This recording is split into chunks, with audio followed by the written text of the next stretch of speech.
Ito pala yung dahilan kung bakit kung mapapansin nyo hindi na nilalagay yung NBA Finals logo dito nga sa sahig ng NBA Finals ngayon sa pagitan nga ng Indiana Pacers at Oklahoma City Thunder. Ano nga bang eksplanasyon dito nga ni Commissioner Adam Silver kung bakit hindi na yan ginagawa ng NBA ngayon? Ito, silipin din natin ang ilan sa mga pahayag ni Tyrese Haliburton kung paano nga ba sila nanalo dito nga sa Game 3 against nga dito sa OKC Thunder. Tara't pag-usapan natin yan.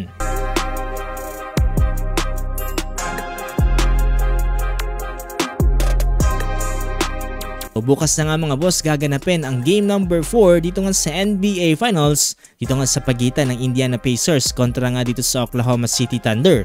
Ngayon ay abante na ang Pacers sa standing na 2-1 matapos nga nilang talunin itong Oklahoma City Thunder dito nga sa game 3 sa final score na 116-107.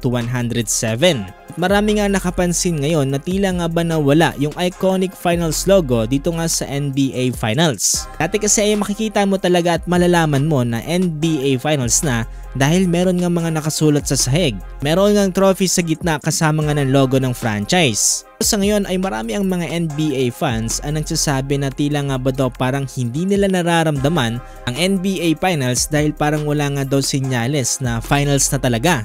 Totoosin, mas okay pa nga daw yung NBA play-in dahil mas nag-effort pa yung mga franchise na baguhin yung board dito nga sa sahig. Ngayon daw dito sa NBA Finals ay parang regular season lang dahil wala talagang kasenyales ng pagbabago. Ito ang eksplanasyon ni Commissioner Adam Silver patungkol nga dito. Ayon sa kanya ay meron nga daw mga players na nadudulas dito nga sa mga logos na nilalagay dito nga during the NBA Finals. Kaya naman napagdesisyonan na ng NBA na hindi na nga maglalagay ng kahit anong decals dito nga sa sahig. Kaya naman ang solusyon na ginawa nila ay virtually na lang nila nilalagay ngayon yung mga senyales ng NBA Finals. Kay Commissioner Adam Silver, nag-e-evolve na nga daw talaga yung mga viewers dito sa NBA. Hindi niya masisi kung bakit ganito na ang napapansin ng mga tao. Actually, hindi ko rin maintindihan yung explanation dito nga ni Commissioner Adam Silver dahil parang binaling niya nga yung atensyon ng mga tao dito sa tanong at sinabi niya na mas marami nga daw nanonood ngayon compare sa mga dati.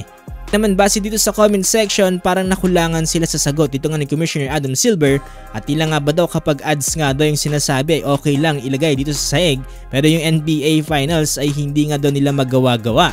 At the end of the day, parang hindi sila satisfied sa explanation ni Commissioner Adam Silver at tila nga ba parang mas lalo pa nagalit itong mga NBA fans. Kung ikaw ang tatanungin sa tingin mo, dapat nga bang ibalik itong NBA Finals decals? Ito, during interview, na-explain dito ni Tyrese Haliburton kung paano nga ba daw sila nanalo dito nga sa Game 3 against nga dito sa OKC Thunder. Totoo niya nagustuhan ko yung sinabi dito ni Haliburton. Sabi niya kasi no, it's about being aggressive. Hindi ito laban ng paramihan ng tira. Nag-focus daw siya at ang kanyang team dito nga sa mga quality shots. Naisip ko rin bigla no na mukhang totoo nga itong sinasabi ni Tyrese Haliburton dahil kung iisipin no ay 0 attempts pa etong si Tyrese Haliburton sa free throw line ngayong NBA Finals. Isa rin sa malaking factor kung bakit walang free throw attempts etong si Tyrese Haliburton ay dahil nga daw sa pag-spread niya ng bola dito nga sa kanyang mga teammates. Mukhang nagiging effective dahil sa ngayon ay nasa 2-1 standing na sila against nga sa OKC Thunder. Tingnan natin mga boss no kung may pagpapatuloy nila to dito nga sa game number 4. Kung gusto niyo pa ng more basketball updates ngayong NBA Finals, huwag niyong kakalimutang i-follow itong ating page.